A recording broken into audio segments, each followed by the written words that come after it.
one. You could learn business, or if it is degree you want to work professionally, study and don't think your future is served already for you. You have to work for that perfect future. You can be a boss. You can be a leader. You don't have to be the one following. You can be the leader. Hey everyone, this is all of Texas again. I'm just testing this live thing, seeing how it works. So just bear with me. Don't mind me, and let's welcome. Today we're just going to be listening to Penny's podcast, and that's Elizabeth's podcast. So I have the data, I have all the information in my description. Don't hesitate to follow her, and if this is your first time on this channel, don't forget also to hit that subscribe button. And, your suggestions and all that good stuff matters too. Let's have fun, guys. Let's have fun.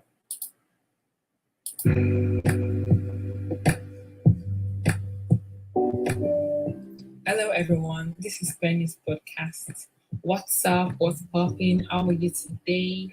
I hope you're having a great day. Thank you for tuning in once again.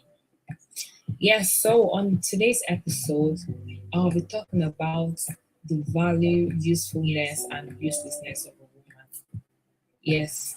So to start with, I have a few questions for the women listening to this episode. As a woman, do you even have a dream? Do you have a plan for yourself, for your future family, for your future kids? For yourself, mostly, do you have a plan? Or is your plan only including being the wife of a rich man, or probably sitting at home as a full housewife, or just cooking for your kids? Is that all you have planned for your future? Do you ever plan to be in control? Do you ever plan to be in charge? Do you ever plan to be a woman of value?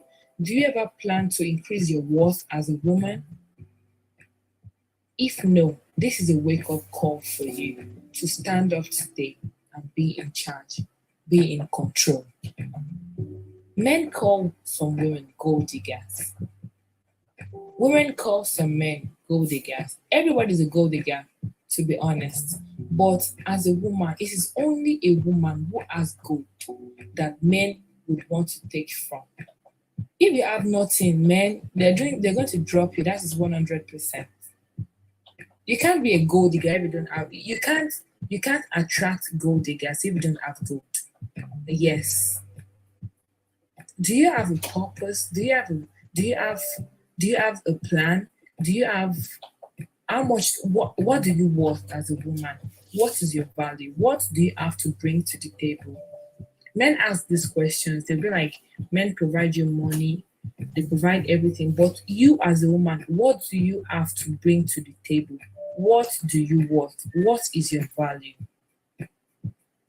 I want us to listen to this podcast with an open mind. I'm not trying to judge anybody. I'm not trying to praise anybody. This is just a regular conversation. Women out there, we all come from different family backgrounds. Some of us are from rich homes where we don't have to work for anything. Everything is already provided for us by our parents.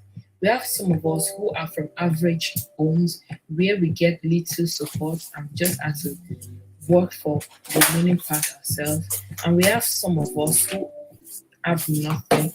We have no support from home, from friends, from anybody. We have to take complete responsibility for ourselves. These three categories is generally it generally occurs everywhere. Yes. But because your parents provide everything for you, that doesn't give you the avenue to be useless. It doesn't give you the avenue to be so relaxed and not think about your future. Because you're from an average home, doesn't give you the avenue to depend on others for your livelihood. Because you come from a home or from a home of no support, doesn't give you the chance to be useless and depend on men, on boys, on richer people for your own livelihood. No, Be in charge. Think like a man. Think like a man. Men are said to be in control, but as a woman, you can be in control too. Don't depend on other people. Don't depend on men for your life. If you depend on men, they will trash you. They will trash you because they are humans, and humans are bound to disappoint. I'm not trying to condemn men, but humans that they are too are bound to disappoint. So why not take charge and be in control of your own life by yourself? You want to be you want to be relevant, but when you are useless, you can't be relevant. No usefulness, no relevance. That is the code. Don't be useless. Are you a kind of woman that your children can look up to in the future and say, yes, that is my mom? And they can be proud to say it to their friends? Are you the kind of woman that your partner can show off, can take out and say, yes, that is my woman, that is my wife? Are you the kind of woman who is a good child to our parents that your parents can be proud of and show off to other parents that, yes, this is my child? Are you that kind of person? Or are you the street harlot? Are you the one who is always carrying and chasing the fancy bags only and not thinking about the future? Are you the one who is always penching on a boyfriend, who is a parasite to our richer friends? Are you the one who can't make a move, who can't make a decision without being influenced by other people? Are you the kind of woman who is completely worthless? This is a wake-up call. Stand up, sister. Because you're a woman doesn't say you can be worthless. Stand up. Be a woman of value. Be useful for yourself, for your friends, for your family, for your future kids. It starts from our young age. You don't have to wait till when you are 30 something before you now start thinking that, yes, at this point I should be able to do something. Start from now. Nobody is too young to be useful. If you own a degree or you have a great career at 25, it is not bad. It is a great achievement. If you have your own business booming, you have people working for you as a woman, you're a CEO at 22, it is a great achievement, sister. You can do it.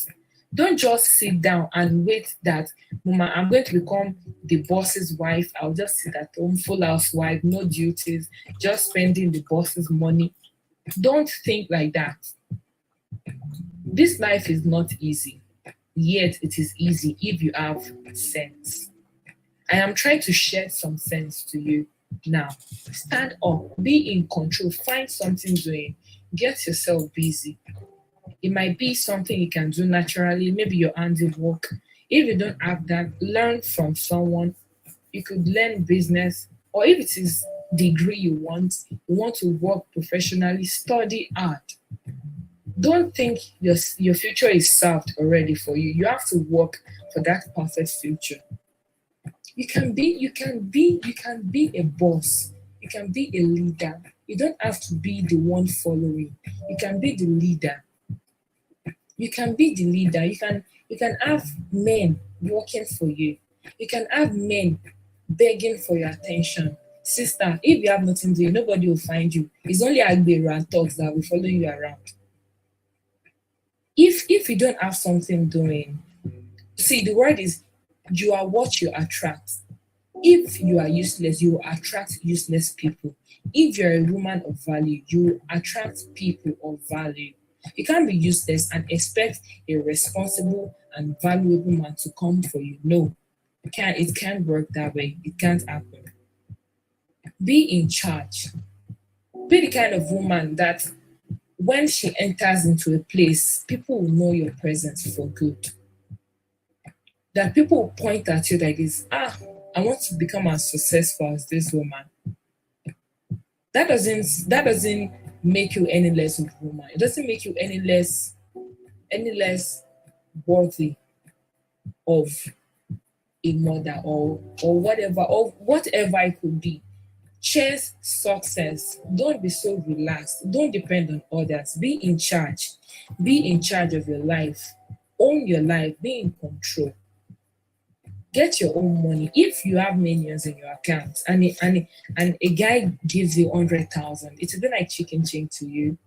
If it decides to act up tomorrow, you won't be affected because you're living fine and perfectly on your own. Have that, get that degree, get the bag, chase the bag. Don't wait for your partner to chase the bag. You said be in charge, chase the bag to be in control. Be a woman that lifts up others. Be a role model. Don't be that auntie that has all the bags and shoes but is useless. Have the bags, have the shoes, have the hair, have everything, and still be a woman of value. Don't just be materialistic. There is more to life than materials. There are some places that some set of men can't get to. Those places is filled by women of value. Men can't just go there. They can't get there because the kind of women that are there, they don't even reach them. You understand? Like they respect them so much because of the value and the worth they hold. You can also get there. You might be working towards it already. You might be there already, and you might have not thought about it at all. But this is your wake up call. Make a move. Make a move. Take charge. Start doing something. Start doing something. Add value to yourself. Have something to bring to the table. Have something to bring to the table. So, I know this conversation, this episode might be harsh or unpleasant to some people, but for those who need this talk, this is it for you. Stand up. If you need help, find help in the right way. Find yourself, try to get yourself in the right path and keep moving forward. Don't stay stagnant. Keep moving forward. Keep progressing in the right path. And trust me, I'll see you up there. That place of value, the place of success and respect, I'll see you there. If you really want to, if you take these steps, take control, I'll see you up there. We'll become 30 under 30 richest in the world, most successful women. I'll meet you there. Stand up today, take control, do something. And I'm very sure the world will be a better place for we women, for our gender, and for our future children, and for men as well. So, this is Penny's podcast again, talking about the value, usefulness, and uselessness of the woman. Take control and be a woman of purpose and of values today. Thank you.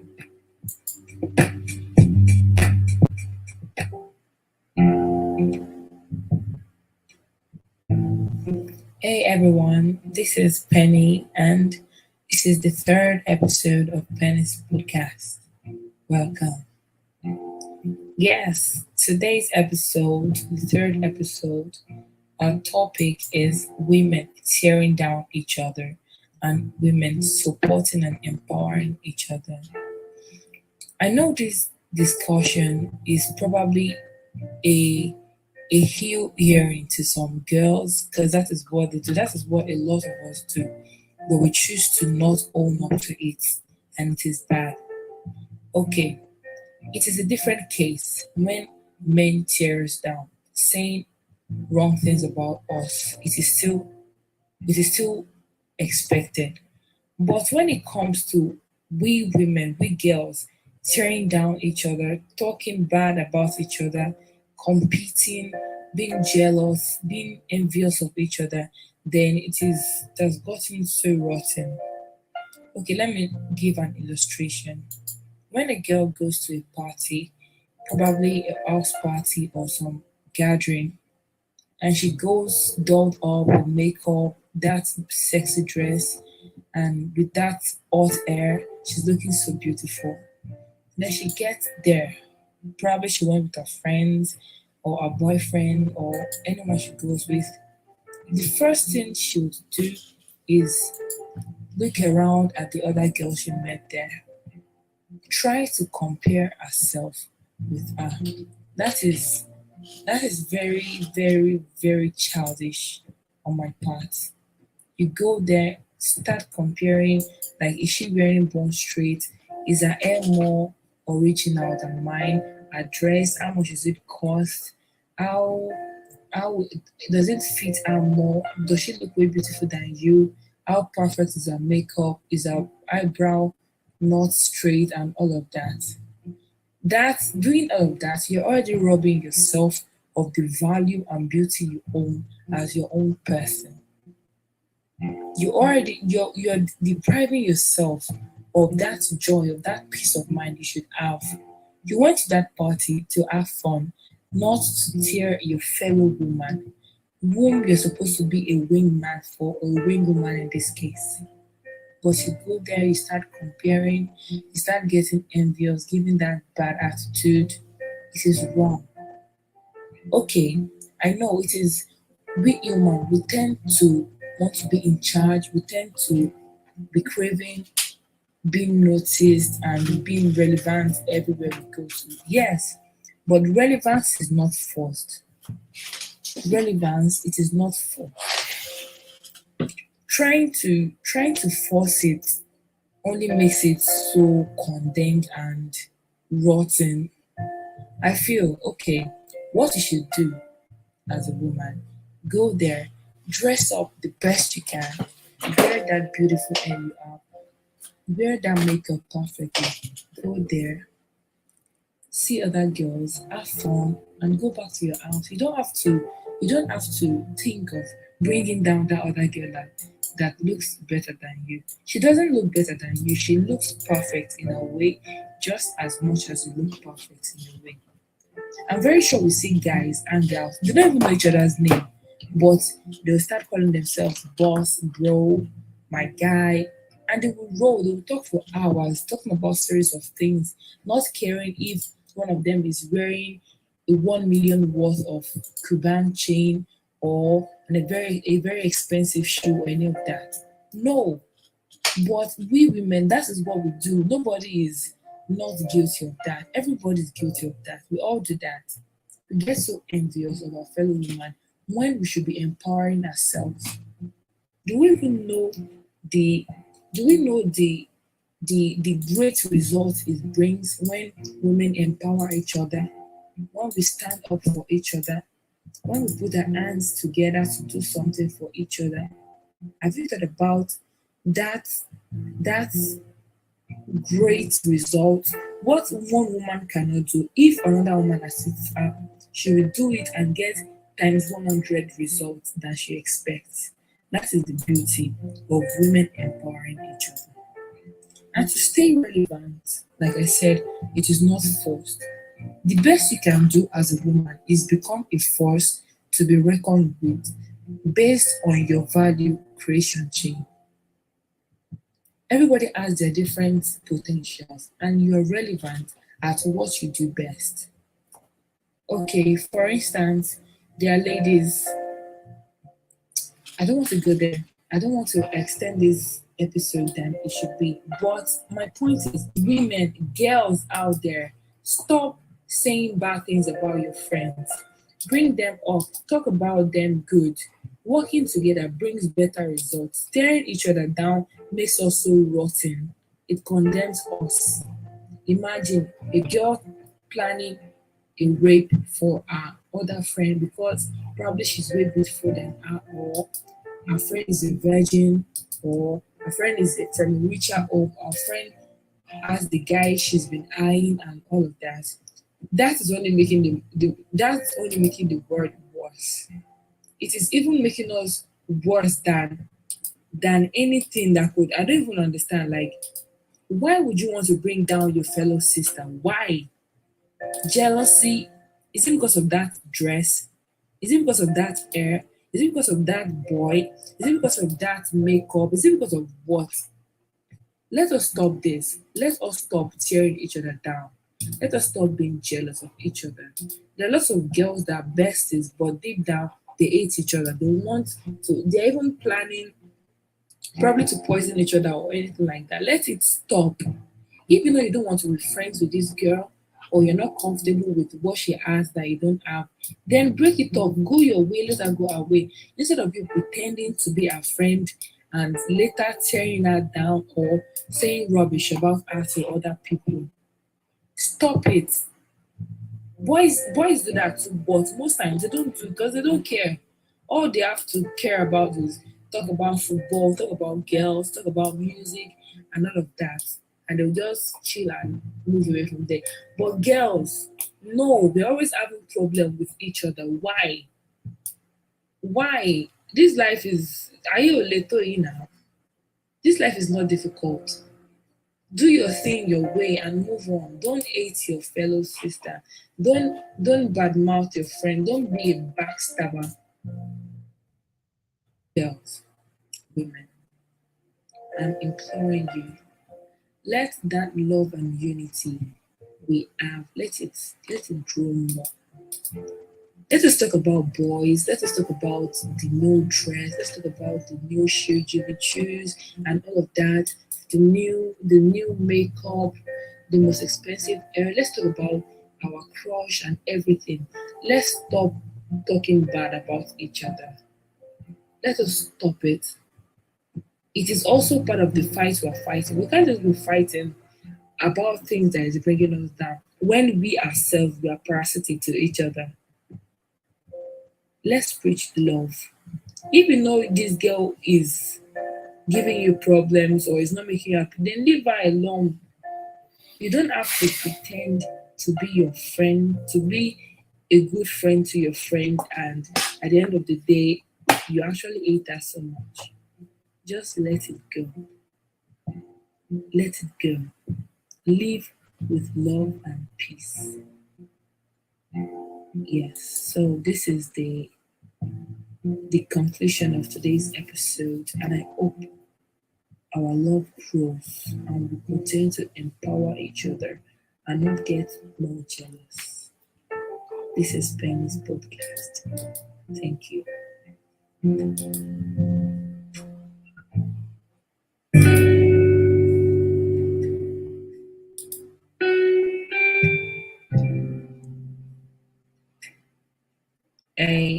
This is a bonus episode. Yes, so I'm sending an apology to men out there for feeling a little bit left out. I'm sorry, that is not what I meant to do. This podcast is about women relevance in everyday society, in everyday life, which includes men too. I'm just a little bit like going more into the women part of the society. It does not mean men are out of the story. No. I'm sorry if you have thought about that. I'm sorry if it has made you pull back from the first two episodes. I hope this would ginger you a little bit to listen more. It could help you as a man, it could help you in your relationship, it could help you lift your girlfriend, it could help you in many, many ways. So, men are welcome to listen to. So, like the women. Thank you.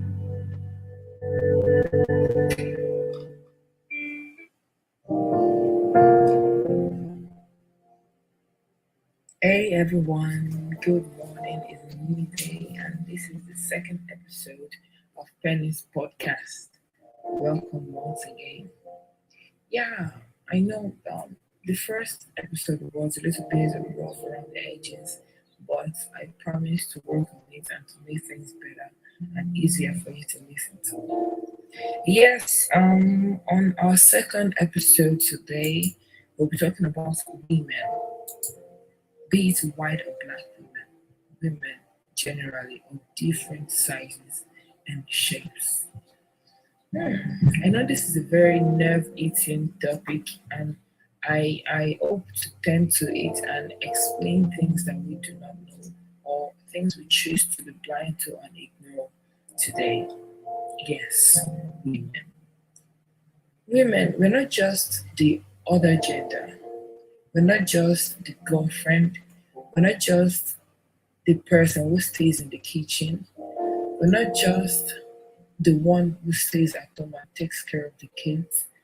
We're not just the inferior one.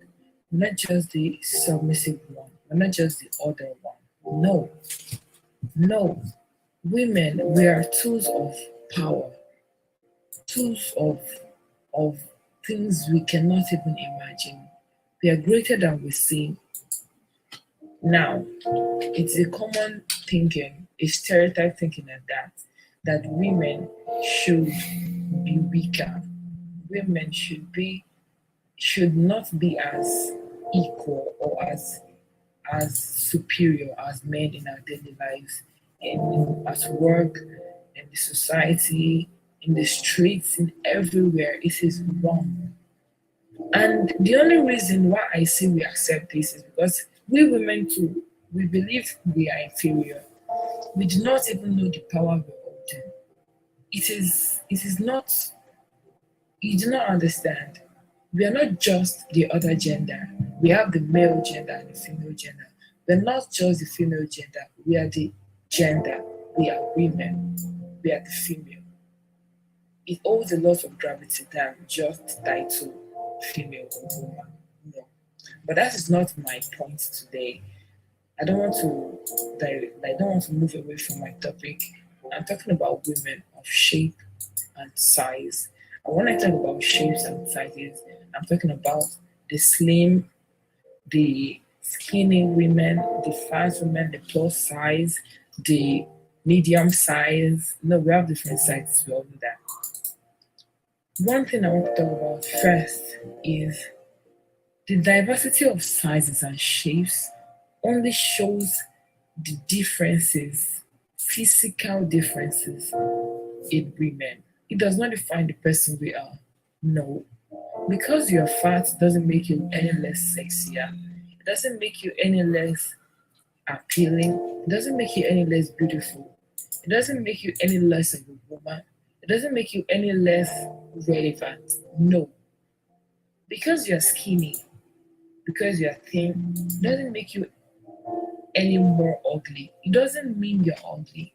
It doesn't mean you are irrelevant. It doesn't mean you're not important. No.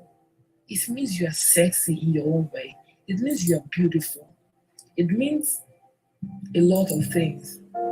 Like, okay, what fun would it be if all the women in the world are fat? What sense would it make? What beauty would it have if all women are slim or medium? That diversity is the beauty of life. It is the beauty of life. Okay, people tend to body shame us, but body shame is a very hot topic on its own for another episode. But let me talk about this stuff. I once had a conversation with a person. I was once slim, like way back, but now I have flesh, like literally, of course. But that's not my point. The person was like, oh, when I was slim, I was way more prettier than now. I stopped the person. I let him know that it is not my body size that defines my beauty.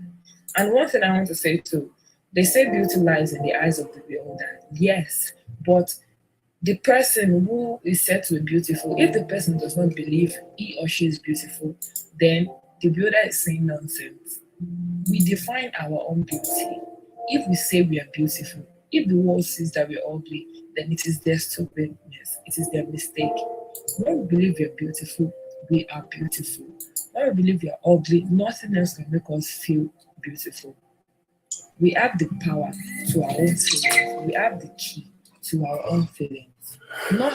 Nobody can say we are beautiful if we don't believe it. It is very, very wrong.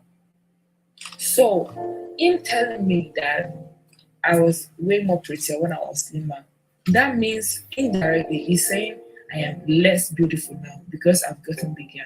No, no, to everyone else thinking it out there, no, because that girl is fat doesn't say she's not a great woman, doesn't mean she's not beautiful. No.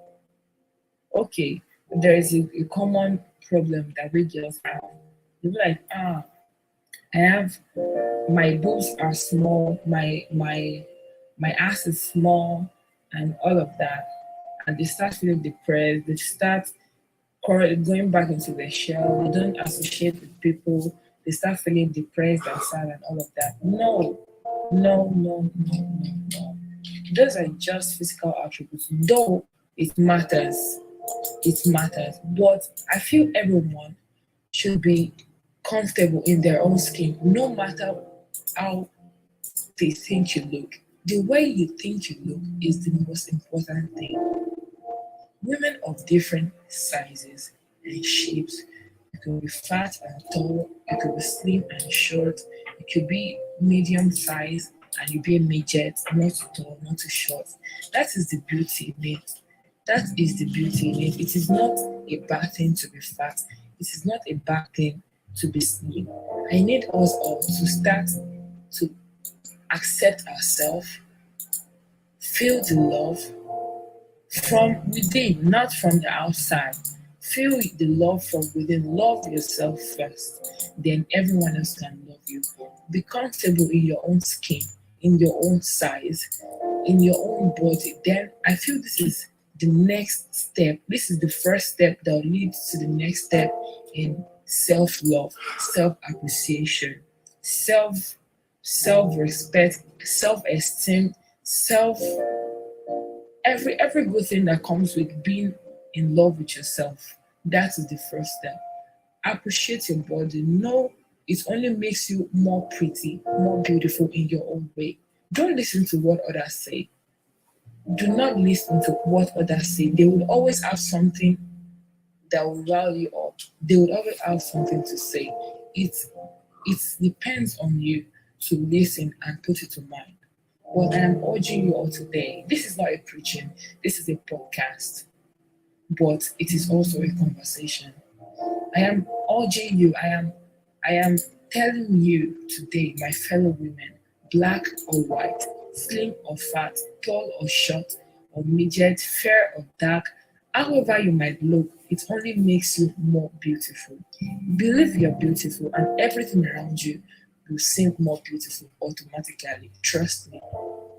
Today, say to yourself, I am a beautiful woman because I am slim or fat or short or tall or fair in complexion or dark or with little size breasts or little size ass or however we might look.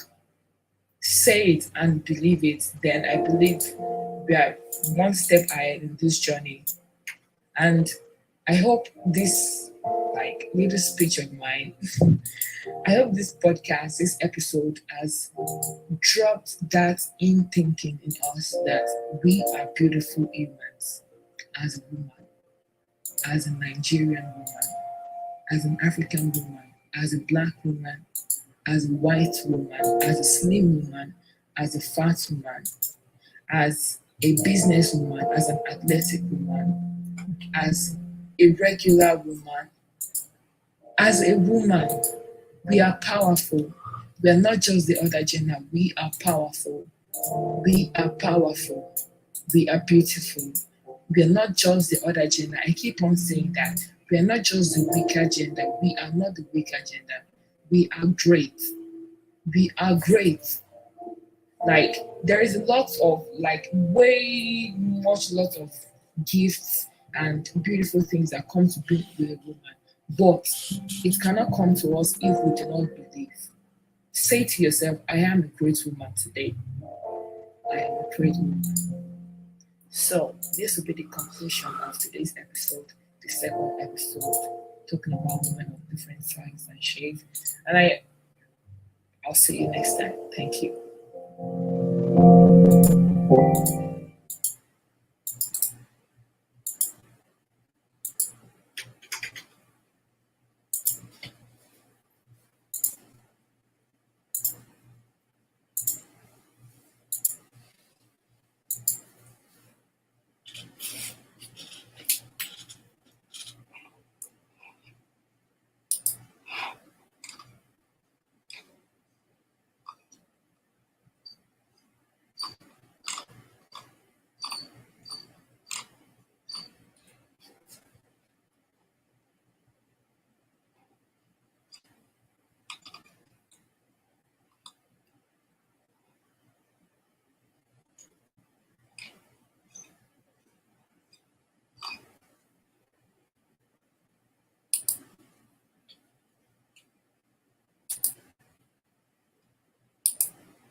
to us, the kinds of things.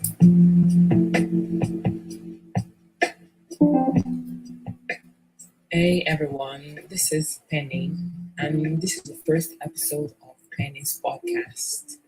Welcome to all of my friends, all of my listeners, all of my new friends to be made, all of my fellow Black women and women of color all over the world. I say welcome to Penny's podcast. As we all know, I'm an advocate for Black women, as I am a Black woman too, and also a supporter for all women of color in all parts of the world, Africa, South, every part of the world, Asian, American, everywhere.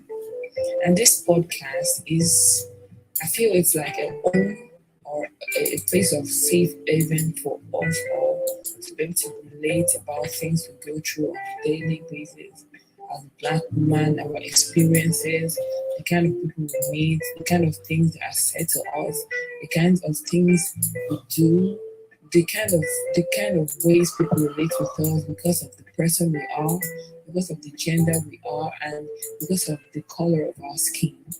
And I'm using this avenue to give us that easy feeling that we can also be free. We can be people of power, no matter our skin color. And that is not just what this podcast is all about. Its other episodes that we release will be about women, both colored and not colored, about food art, about music, about life, about everything, like everything that it could be as a human, as a woman of color, as a wife, as a sister, as a girlfriend, as an aunt, as a friend, as everything that we could be.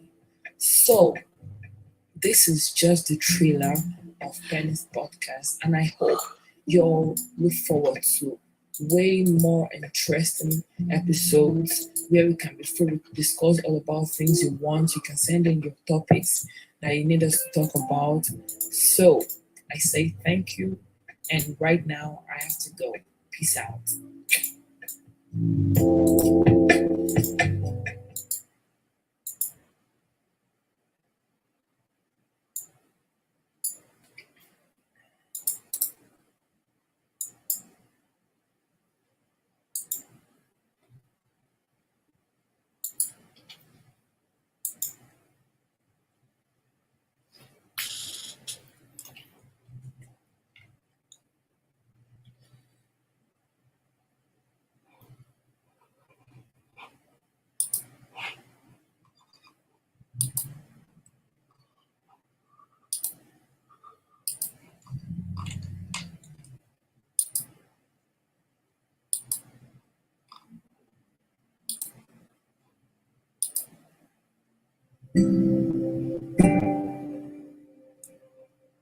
Guys, before I introduce my episode formally, I'd like to ask you a question, and I'd like you to really think about it before you give yourself the answer, because I can't quite. Only you like choose to text me. I'm gonna love that, but like give yourself the answer and be very honest as much as you can. So, have you ever been in a situation or had the experience where a person who has maybe a temporary power or authority over you, or a situation. It could be a situation, it could be a person, either of the two, where you've had to reason with an unreasonable person. You know, like where I stand from, I'm very sure people are gonna think when you say unreasonable, they're gonna think it's quite offensive. Like, reason with someone, think with someone, be able to like settle issues or talk about stuff with someone. But a person who isn't able, who is not capable of doing those stuff is someone you'd call unreasonable. It could be anything you choose to define it as. But have you ever been in that kind of situation where you just like, man, I don't think I want to really, really like have this conversation with this person or try to struggle, pull yourself out of the situation because you already know it's quite pointless because nothing changes. If it's a reasonable situation where you know, okay, this is the problem, I'm gonna find a way about this problem. Think about what is the cause of the problem? Why does it keep happening again? Do I really want to continue having this problem? If no, then this is what I'm gonna do and fix it. That is a reasonable situation. You really want a solution to that problem. But in a situation where you're like, you know what, I don't even care if it happens a million times because no matter how much I try to fix it, it will never get fixed. Or in the case of a person, like, I don't think I want to settle with this person. And that is where the situation or the scenario of temporary power or authority comes into play. If it's someone you can't avoid, say it's your partner or your sibling, you guys are likely stuck together for a long time and you have to work it out. That is maturity. That is living right. You have to work it out. Your situation, your relationship has to work out fine, even though there are ups and downs, but you have to give the effort to make it work. Then that you cannot just say you don't want to solve it. That is a different situation. That is like a permanent, semi-permanent situation where you can't really take the easy way out and not solve it. But in a situation where it is temporary, say you go a colleague at work that is quite annoying, you try your best to avoid this person, but they're stuck on your neck. You keep trying to push them away or just ignore the situation altogether, but it's just stuck there, not leaving. But on that job, you're on a contract there. You're gonna live there in 4 months to come. So you have just 4 months to deal with this person. That is a temporary situation. You could I've gone right far. I'm just gonna introduce my podcast. What I want to talk about is reasoning with an unreasonable person, and how it is the worst thing and unjust thing you could do to yourself because it will never work. It is a very big mistake, and lots of us do it because we're very kind and beautiful humans who want to make relationships work. But there are some certain situations where you just have to let it go because it is not fruitful. It will not be productive. You just have to let it go. So that is my topic: reasoning with unreasonable people or situation, and how it is a big mistake that we should stop committing. So, as I was saying, I described a temporary situation, your job, your colleague, your contract job. You're going to be there for just 4 months, and in a short period of time, you're going to be out of this person's life.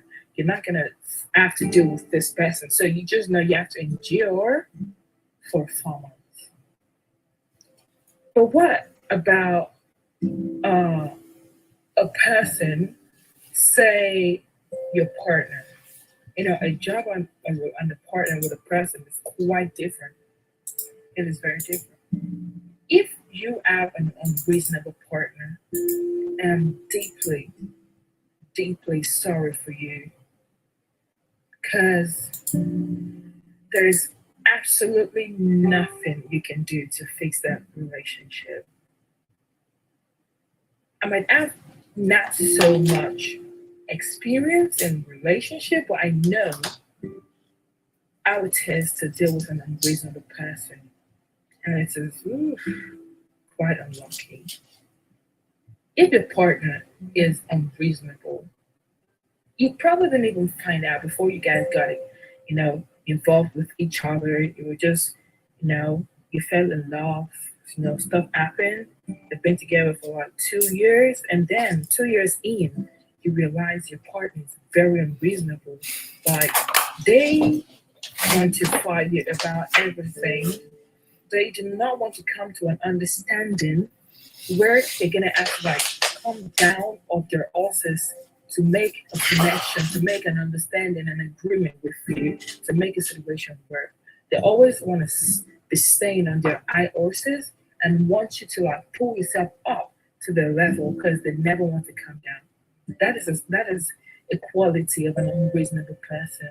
A person who, no matter what you do, they're always gonna have a problem with you. No matter what you try to not do, they're always gonna have a problem with you. It's not even about what you do or what you don't do. It is just your existence. You are just a problem.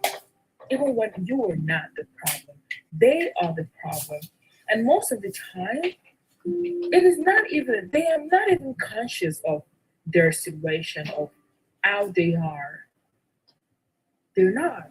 And being unreasonable is slightly related with narcissism. I'm sorry about that, narcissism, where you think you're the best.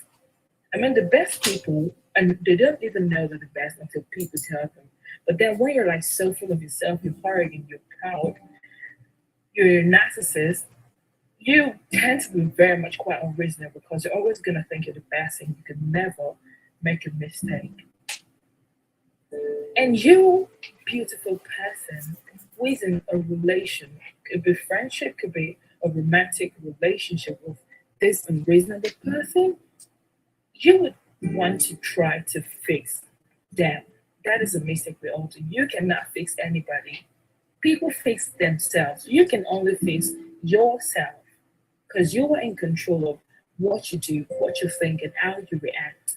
You don't even know what your partner thinks. You can't read their mind. So tell me, how do you plan to actually fix them?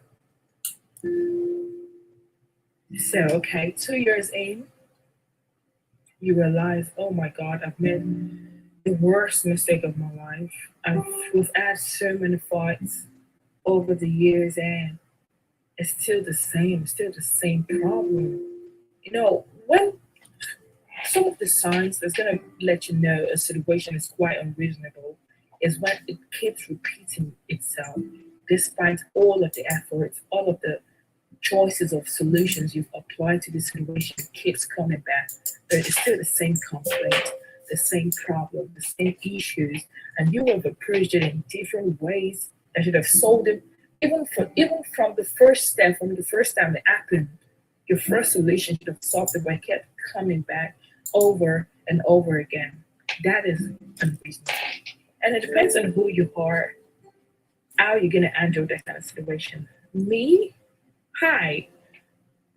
Well, I have made my research in knowing people and knowing how people are. I don't know too much, but I think I know enough to serve my understanding of people. If it's a permanent situation, if it's a relationship or a job or a colleague or a friend that is quite important to me, that I know I really care about this person and this situation and this relationship we have going on, I could help you help yourself. I could help you realize, oh, this is how you are. And if you really, really love yourself and you're mature enough, you're going to step down that horse and see the problem where it lies and try to help yourself. Take a note. What I would have done in this situation is only help you see the problem, not help you solve the problem. See the problem, not solve the problem. And I always say something, the first step, the first level of action in finding a solution to a problem is actually acknowledging and identifying the problem in the first place. Because when you know the problem, you solved 50%. So the action taken in fixing that problem is the other 50%. But if you don't know what the problem is, how would you find a solution? You can't. So if it were a friend that I take of high importance to myself, I'm going to help you. I'm going to try my possible best to help you see this is the problem and you have to fix it. Nobody's going to fix it for you. And you being a reasonable person, quite unreasonable, but yet reasonable, yet mature a little bit, you calm down your head. Okay, this is the problem.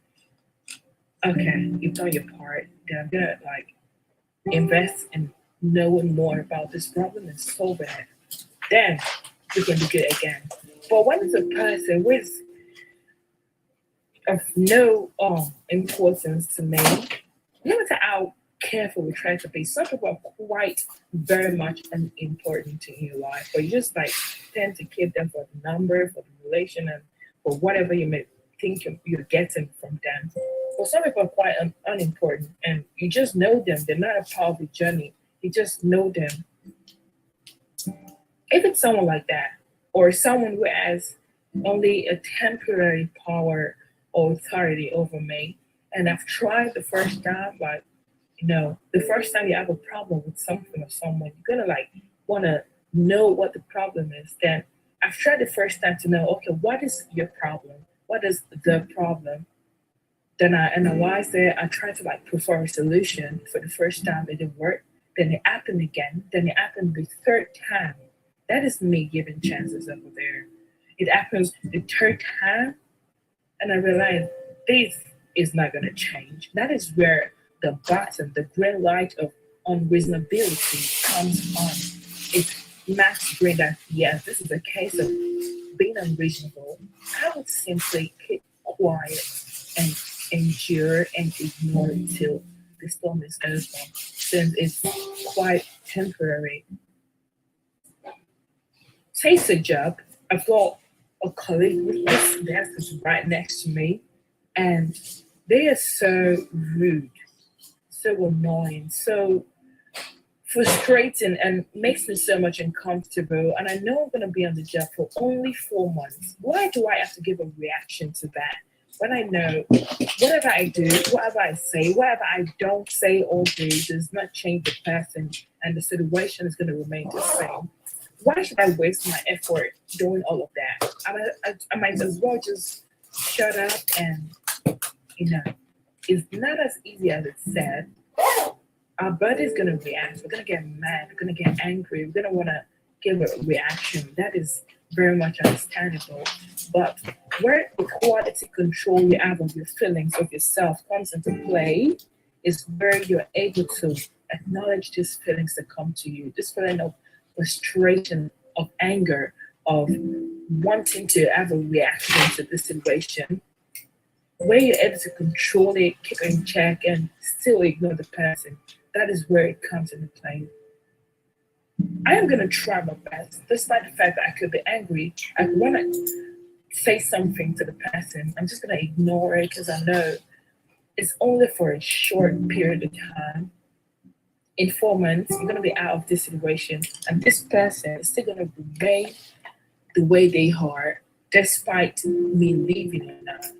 Once I have the understanding of that, the first month, leaving 3 months to go, it might be quite difficult, with humans. I could get angry, it could be hard, but I would face through it. Probably because of who I am. No, we're all different. We all process things differently. But being who I am, that is what I'll do. And I'm going to ignore the person. Say it's a friend. No, I wouldn't say a friend, just someone I know who has a temporary power over me. Probably they're helping me with something that I can't quite do myself. You have to lay low for those kind of people because they are actually helping you. You can't just blow up in the face because apparently you're angry about what they said. Just chill. I know it's quite frustrating. You want to say something really hurtful, but you can handle it because in no time you wouldn't even have to talk to this person anymore. So just ignore. I would ignore the person. That is the situation. But one thing I want you to know is never, never, ever try to reason with an unreasonable person because you will always fail. That is for certain. You will always fail. The only person that can reason with an unreasonable person is the unreasonable person themselves. When they sit to think that, what is going on with me? Why does everyone around me wants to run away from me? Why does everyone always have a problem? Or I always have a problem with everyone? That it takes quite a while for them to get to that level where they actually recognize the problems by themselves. But you don't even try it. Because at the end of the day, you're gonna be at fault. You're gonna become the problem yourself. Because unreasonable people make people around them unreasonable like them. When you're fighting something all over and over and over and over and over again, you tend to go crazy and turn to look at the situation. So my advice to you, you could take it, you could not take it, but what I would say is to not try to reason with an unreasonable person. It is not worth it most of the time. It is not worth it most of the time because it's gonna affect you mentally. You're gonna be exhausted. Like, when you try to start your car, you're going to work in the morning, then you start it, the battery keeps going off, it doesn't come on, you do it and do it and do it and do it, and you turn it on and off and on and off does not make it work. You're gonna stop and get frustrated and just have a deep breath like, oh my God, I'm so tired of doing this same thing, yet it's not working. That is the exact situation when you're dealing with an unreasonable person. Just gonna keep trying and trying and trying and nothing changes. So people, please, for your own well-being, mentally, physically, socially, and every other wise, please don't try to reason out with an unreasonable person. You have two options, and those two options depends on two scenarios. If it's a person or a situation where it's only temporary, try to ignore and endure. It might be hard, but you can do it. Try to ignore and endure, and I'm very certain you can do it. And the other option is if it's someone, if it's a permanent situation and the person is of high importance to you, try your best to help them see the problem, not solve the problem, but see the problem. To help them come off their high horses, let them see the problem. And if they make an effort to solve the situation, you should be there for them as an emotional support to help them see through the process of finding the solution. And if by chance they come out well, you can be cool again. But if you try and try, give them multiple chances to find a way back and it doesn't work, I would advise you to walk away, please. It's not even about them anymore, it's about you. It's about the effect it has on you. It's going to exhaust you. And the world is already not a very good place for us to be exhausted by other people. People that are supposed to make us happier and less exhausted. So if you want to save your energy, please do not reason with unreasonable people. Just change your circle. Deal with better people. Everyone has a problem. Everyone has a situation. No one is perfect. That is established. But then deal with people who are actually worthwhile, Especially if you marry your husband, your wife, you have to do it. You can't just say because your husband is not doing what you want to live the relationship. No, try your best. Try your best. But if it's in a less important, less strong situation, please just implement either of the situations, either of these opinions and choices, and see what works for you. This is Penny, back in Penny's podcast. Thank you very much.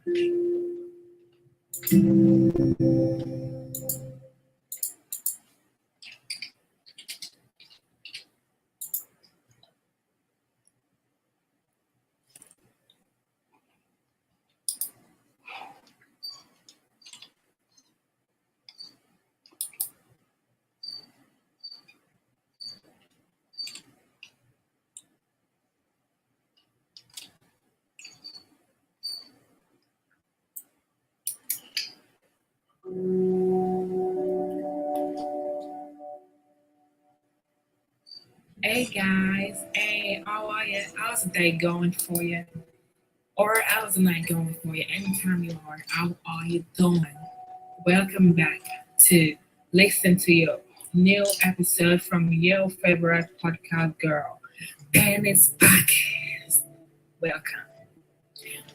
So, what am I gonna converse with you today? What am I gonna elaborate with on today. I want to talk about parenting, parenthood, but my main topic is the defined parent. The defined parent. If you listen to my episodes since like day one, you would know I don't talk about things I don't understand. And you might be thinking, oh, does it mean she understands parenthood? Does it mean she's a parent? No, I'm not a parent.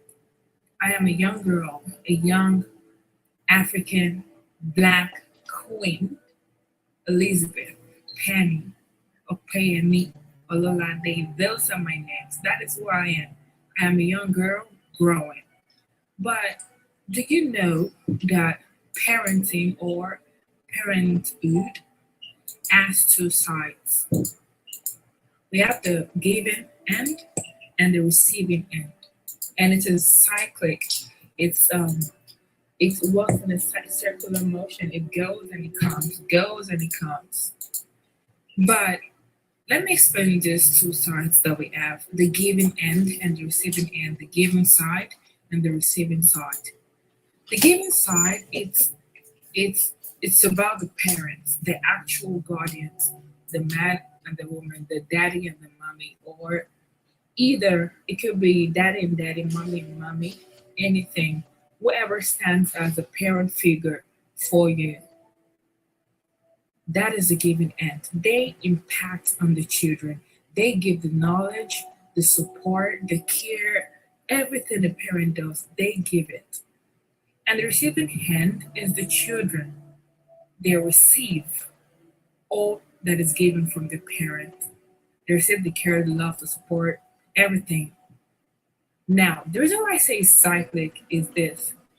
Whatever a parent teaches or impacts on the child takes these things and acts on it.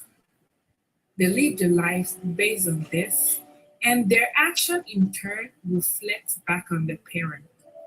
That is why a child with good upbringing brings peace to the parents, and the child with the opposite side brings the opposite to the parents. So whatever you teach your child is coming back to you. That is the circular pattern of this both sides. So nowadays it is established that we have two sides of parenting: the giving and receiving, the parents and the children. So what exactly is so interesting about parenting? Yeah, not everybody has parents like their own biological daddy and mommy, father and mother, but we all have that figure that we look up to, a guardian, the senior person that we respect, our role model, anything you call them, that person you look up to.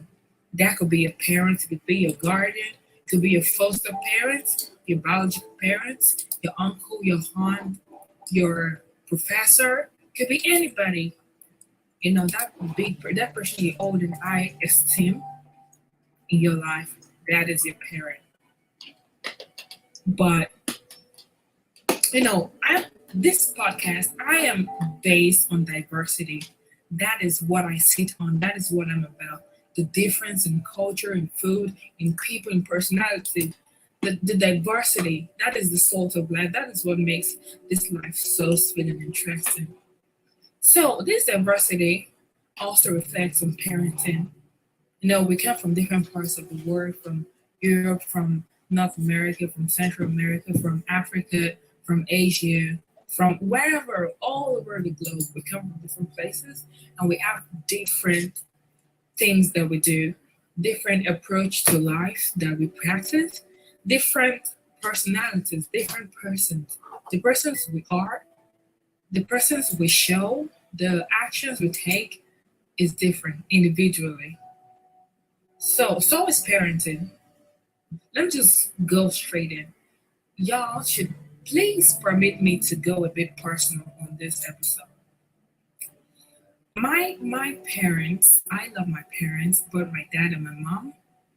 But like I said, my topic is the defined parent. And we all have different version of our parents.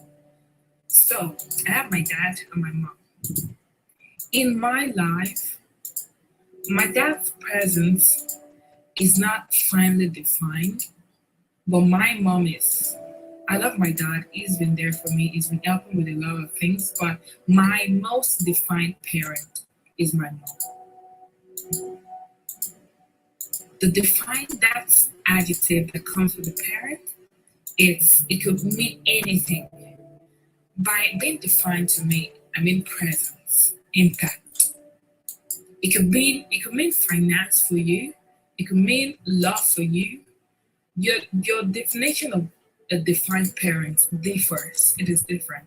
But for me, in my setting, it's presence and support, backup. That is what the defined parent is. So my mom has been my backup, my biggest fan, my biggest support, I keep repeating support because it's real. I really love my mom. She's like the most important person in my life. Mom, this is for you. I love you. So, as I was saying, she's been there for me from since I was a baby right to this moment. All of my stats from my high school to uni to everything, she's been there. She's like my best friend. I love my dad too. He's been there in his own ways. He's trying his best. I love you too, Dad, if you're hearing this. But as I've grown, I've the picture of parenting that I have seen, I've received, is quite different from what I see here now. So let me go first about my own experience of parenting. From what I've seen, from all of my memories and experiences, my mom has been um, self-dependent, like from the day-to-day activities, day-to-day finances, and some other stuff. She's been doing it herself. She's been taking care of us, like our daily care. Like when I was a kid, going to school in the morning, she's gonna be awake earlier than us, preparing us breakfast. Our uniforms are ready. She's setting us to go to school, take us to school sometimes, pick us up. She's like the face I see every day. So I have even some of her personal stuff that she does it herself. So that has built a picture in me that a parent, a daddy is supposed to do his stuff by himself, and mom is supposed to do her stuff by herself. That is not my fault. That is the picture I have grown to see. But then I live my country, I live my home, my mom, my daddy, my brothers, my sisters. I left them and came here to America. And what I see is different. It's kind of weird to me because I am not familiar with this kind of setting. I see where parents or couples codependent on each other. They do stuff together. Like every action is entwined. Is like a pair. They're always a pair in every decision and every action. And it's weird to me because where I come from, the kind of parenting I have experienced is singular, being solely doing your things yourself. That does not mean you're a couple. That is just the way of life. A daddy and a mommy back home are individuals, but they are a couple too. So there is like two forms of existence for parents that I have grown to understand. They are separate individuals and they are also a pair. But here, the peer part is more pronounced than the individual, like the singularity. No. Here they're like everything, they're doing everything together, depending on each other.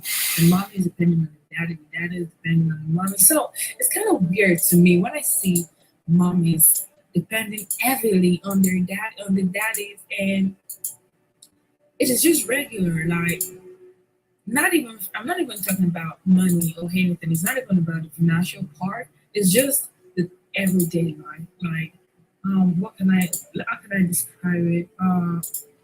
Say there's a parent, right? There's a couple with the children, uh, and probably the dad is going to work and all of that. It came about 7 p.m. The mom is going to work, but she came home earlier, about 4 p.m., pick the children up from school. And the daddy comes home. It's the daddy's work to take care of the children. Like they both share, they work hand in hand. They share the responsibilities of taking care of the children on their own. But what I've grown to learn is the defined parent, the main symbol, the main person you see every day, that is usually the mommy. Let's be clear here. Let's be real. It's African. I'm African. I know the way of things. Most of the families, the most defined parents for the children are the mommies. And I stand to be corrected if I'm wrong. I'm sorry, but that is just what I know.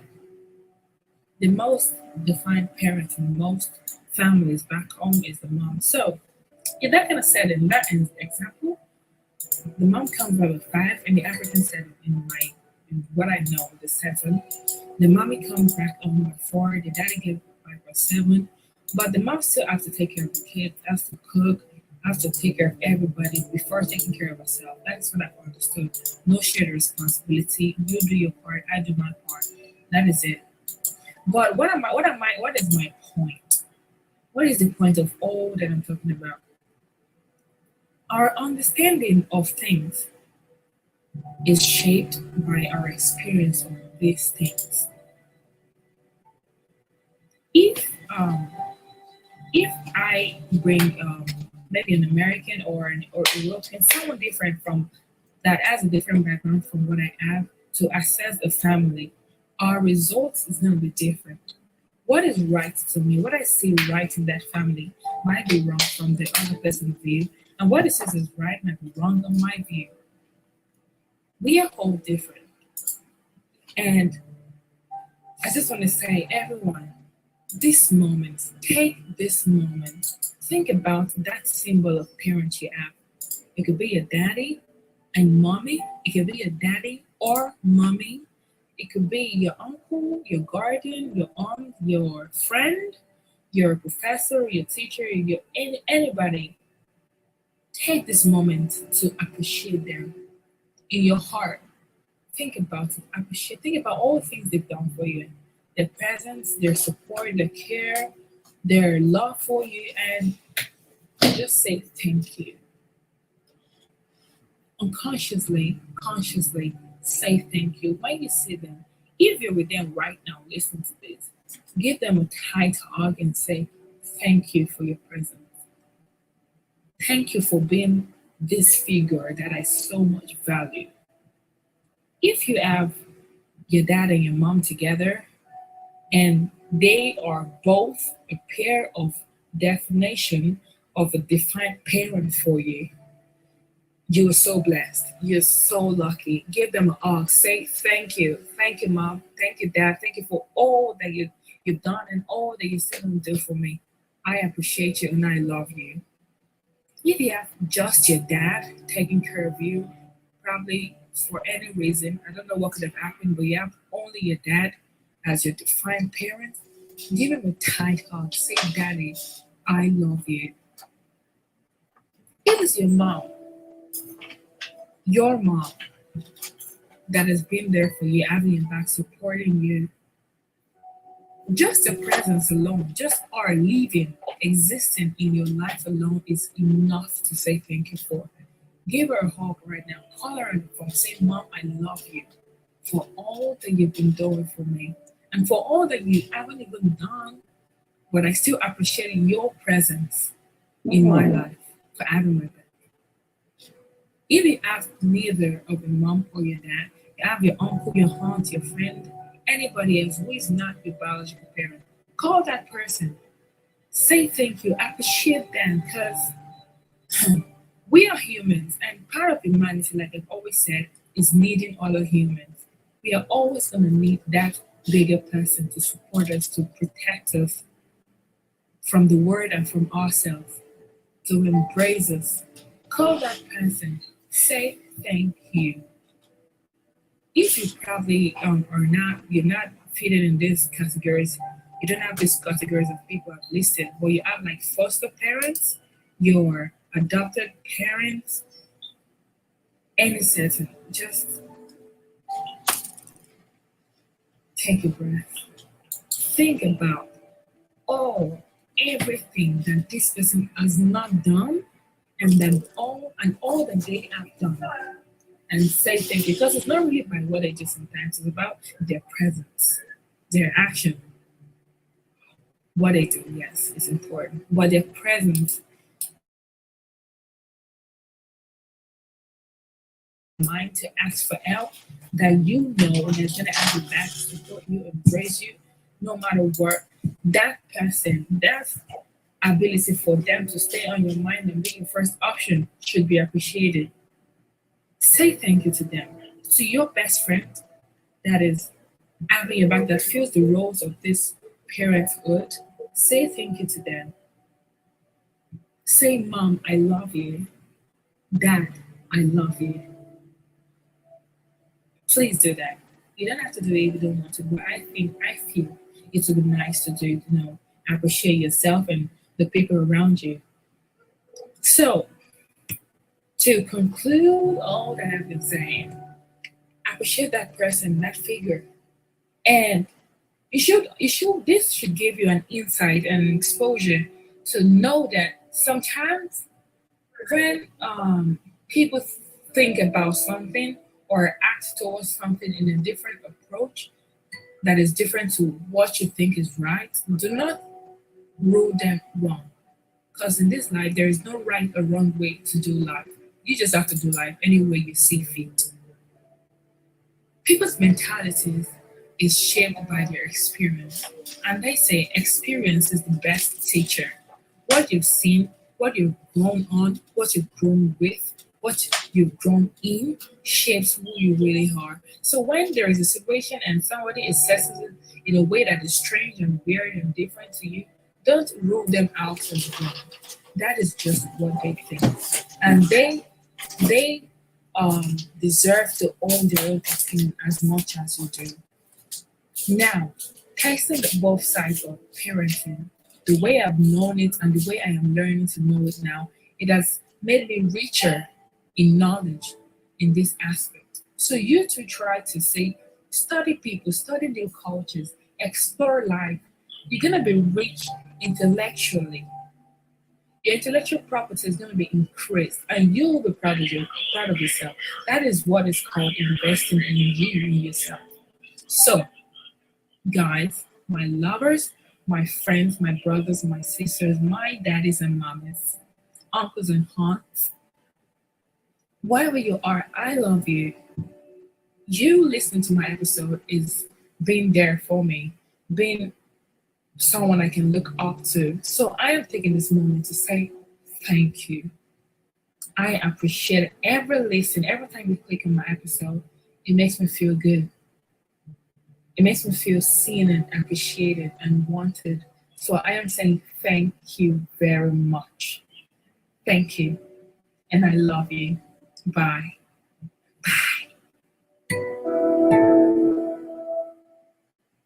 Go get himself one, yeah? So what do you think in a real life, what do you think the friend who doesn't have should do? He should ask his friend that has to if he could give or borrow him one of the two he has. That is the normal way of life. He should just ask, oh, hey Jake, can you give me one or borrow me or give one of these balls you have to me because I want to play and I can't afford to have it. Now, one thing I want you to understand is when you ask people for help, they are not, it is not imperative, it is not a must for them to help you. It is their choice to help you or not. But the first step, your part to do is to ask for that help. That is your part. Ask for the help. Then the other part, which is their choice, either to help you or not, is left to them and not to you. But you have done your part.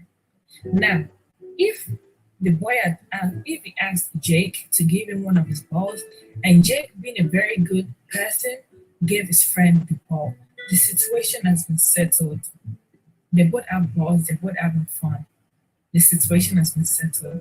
But if he was like the second category of people I'm talking about, who would need something and but not ask because of their ego or don't want to be dependent on others, he's just going to be suffering in silence while his friend has two balls and the friend does not know that his friend needs the ball. Now imagine how easier life would have been if this category of people would have just opened their mouth and asked for help and get it.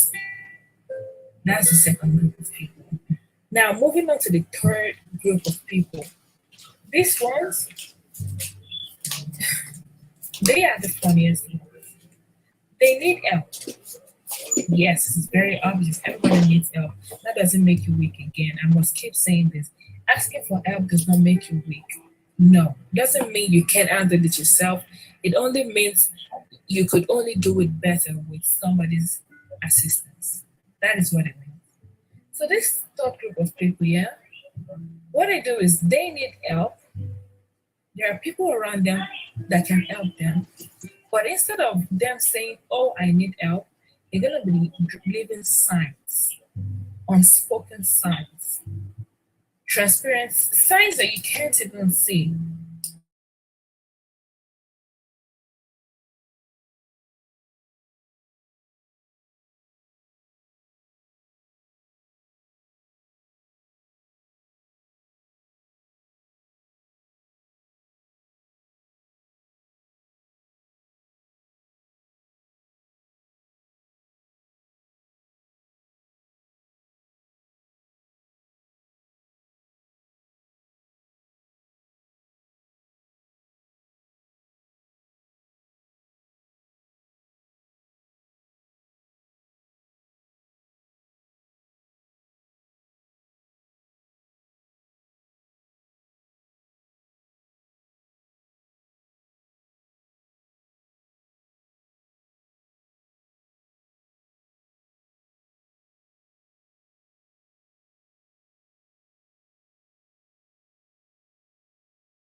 oh, I need your help with so thing. Could you assist me with this thing? Instead, they're gonna want to go through the hard way and say, oh, they won't say anything. But maybe they're like carrying a heavy load. Instead of saying, oh, could you help me lift this? They'll, they'll, they'll keep trying to pull this heavy load and be grunting, making sounds, showing that they're actually giving an effort so that the other people around them can say, oh, let me help you. These days, people have other things going on in their life, and the world does not evolve around one person. If you need help with something, say it. You giving signs does not make me understand that you need help. All you have to do is say it. People with illnesses, people with maybe some diseases, maybe okay. Say I don't want to like go into specifics about diseases because it's sick illness is kind of a very touchy topic for a lot of us. So I'm just gonna say illnesses.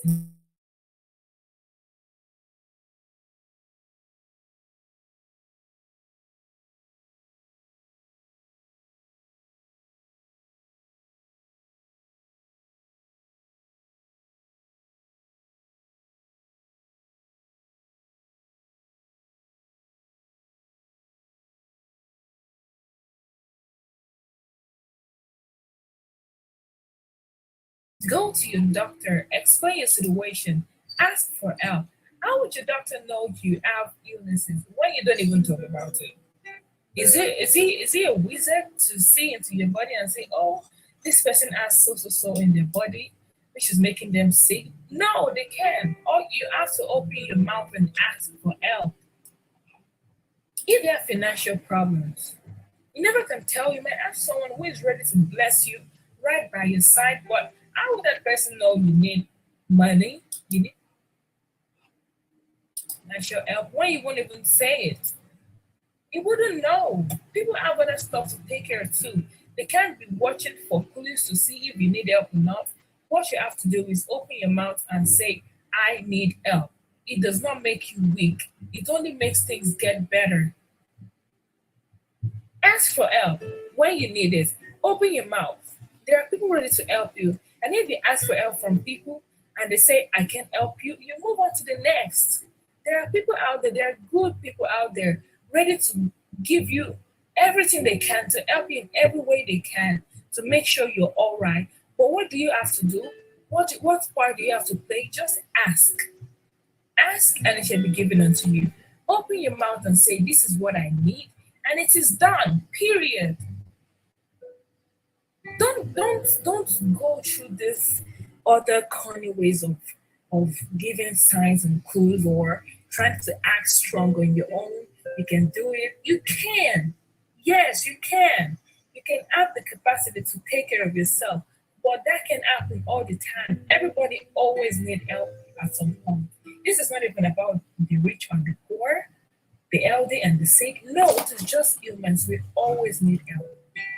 You might be at work and there is a task assigned to you and you don't understand. Tell me what you're going to do if you're in this second and third category of people where you can't open your mouth and ask for help.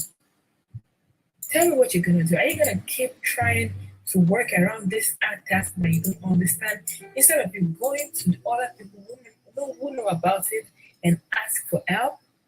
That makes life easier for both you and other people around you. Just open your mouth and ask for help.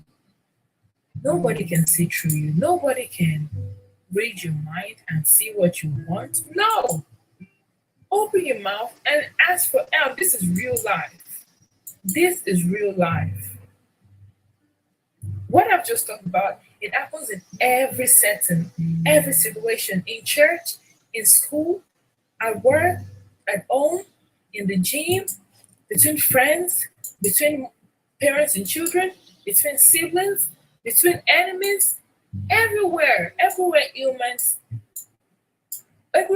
operate, it is everywhere. That is why I felt it was important to talk about this because I'm gonna say, no, somebody has to say it. It has to be said. Ask for help. Though people might mock you that just I know it's hard, ignoring insults and what people think about you or anything. I know nobody's a robot. We all have emotions and all of that, but it won't kill you to ask for help when you need it. Ask. If you're silent about your problems, the problems will be silent with you. In the case of illness, because I think that's like the most prominent part where I can express this health situation. When you start seeing symptoms about in your body, apart from irregular stuff going on in you, open your mouth, call, place the alarm, let people know something is wrong with you, so they can treat it at early stage. But if you keep being mute, not saying anything, it's gonna keep getting worse and worse. And whenever you're ready to open your mouth and talk about it, it can be fixed. So tell me, why would you go that far? Why you could have averted the crisis from the beginning by just simply opening your mouth and expressing yourself? Huh? People with illnesses that have stages that get worse over time, but that find out about it in early stage and treat it, they tend to get it cured and treated and live perfectly well again. Unlike people who ignore the signs or even find out about it and not talk.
Ask for help. It doesn't make you weak. It only makes things easier and better for you. Ask for help. We are all humans and we are bound to help each other out. We are bound to help each other out. If you're asking God for help, God is going to send a fellow human being to come down to help you. Someone around you, even someone far away, will send someone near you to help you. Ask for help. In my mother tongue, I'm from Nigeria, I'm Nigerian. We have a proverb that says, in your lashayo. It means humans covers humans. Humans protect humans. Humans take care of humans. Humans help humans. And that is very true to the word. Only human, you can't help yourself all the time. No, you always need help. Ask for help. Ask for help. Ask for help. And that is all I'm going to say to you today. Ask for help. Please don't be silent about your problems. Ask for help. Please. Please. The world is going to be a better place when you ask for help when you need it. Please ask for help when you need it. People with mental health problems and depression and all of this stuff, what makes it worse? It is keeping quiet about these things. Mental health, it is a big topic, but how do you bring it into existence? How do you make it visible? Is by talking, asking for help. People with depression, the solution is by going to therapists or counselors or psychiatrists. And when you get there, what do? You talk about your problem. You ask for help. And your problem is solved little by little. You know one thing, when there is a problem and you talk about it or you ask for help, Asking for help has already solved 50% of that problem. Then the other 50% is the action taken after you've asked for help. So tell me, how would you do the first portion of the solution when you don't even take the action of talking, of asking for the help that you need? People can see through you. When you need help, ask, open your mouth, ask for help. And I'm very sure you and me, your family and my family, your friends, your relations, your acquaintances, everyone in the world will be way more happier than they are if we can be honest with themselves and ask for help. There are good people out there to help you. All you gotta do is ask. That is what I want to talk about, and I hope you have a good day. Thank you very much.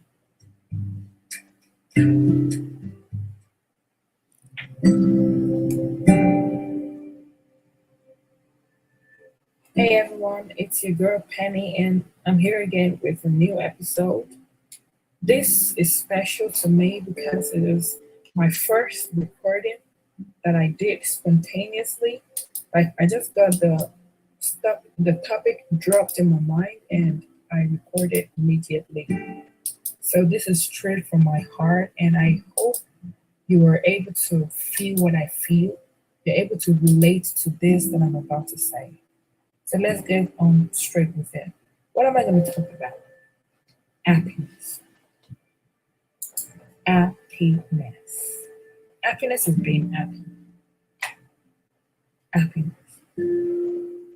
Happiness is something lots of us are familiar with, but we don't totally understand. It is very real, yet it's so abstract. We know the definition. We say, oh, you're so happy, you're my happiness, you're this, you're that. But we don't even know its worth, its weight. Earlier. We can't see happiness per se.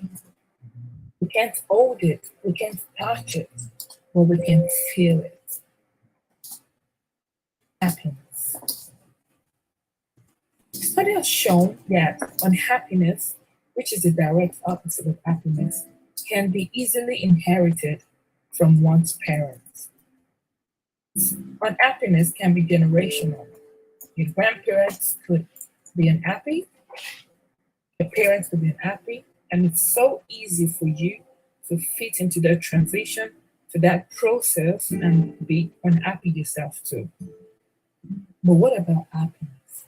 Does the same tactic, the same formation, does it work for happiness too? Do you just become happy by default? Is your parent being happy? Does it mean you will automatically be happy too? The answer is no.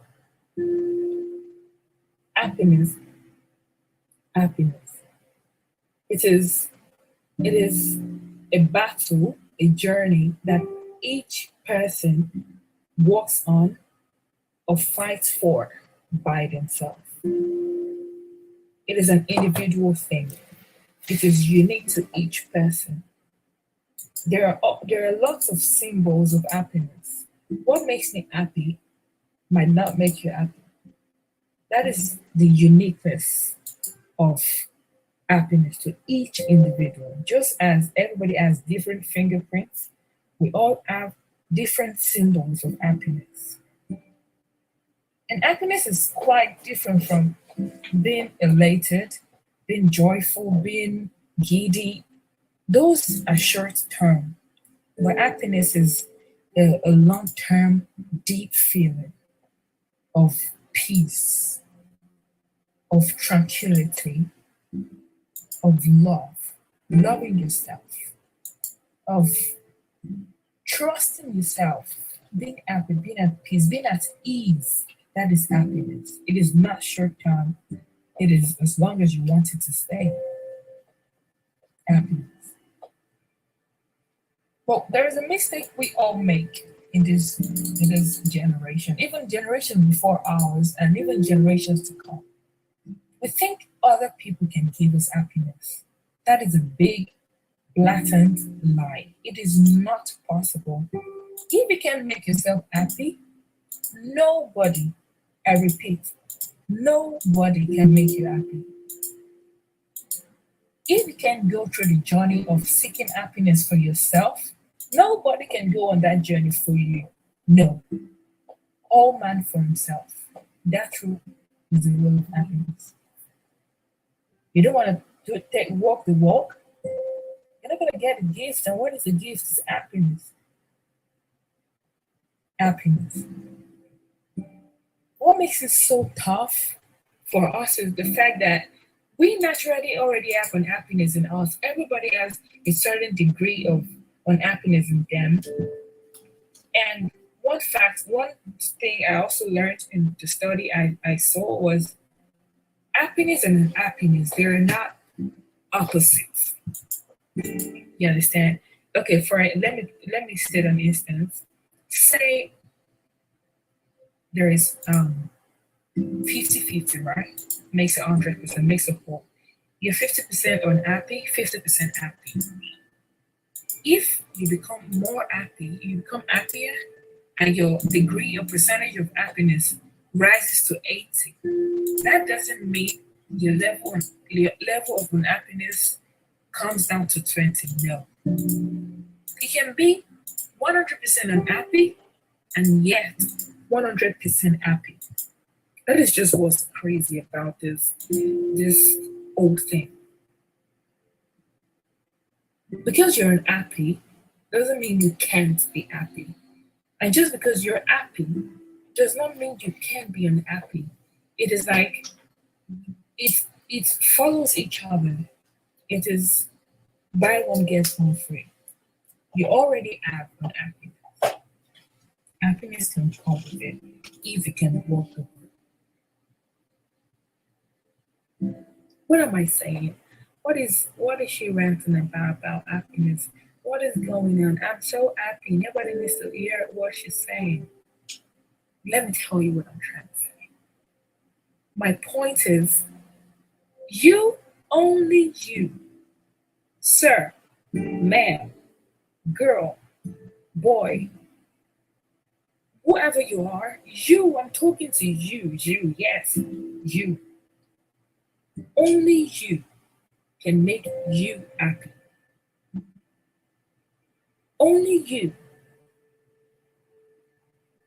Only you can make you happy. Nobody else can make you happy until you make yourself happy first. This thing is a process. The ground level, the level 0 is the first and hardest level, which is you making yourself happy. Then after you pass that stage, you cross that bridge, then other people, the external stuff, can make you happy. Probably your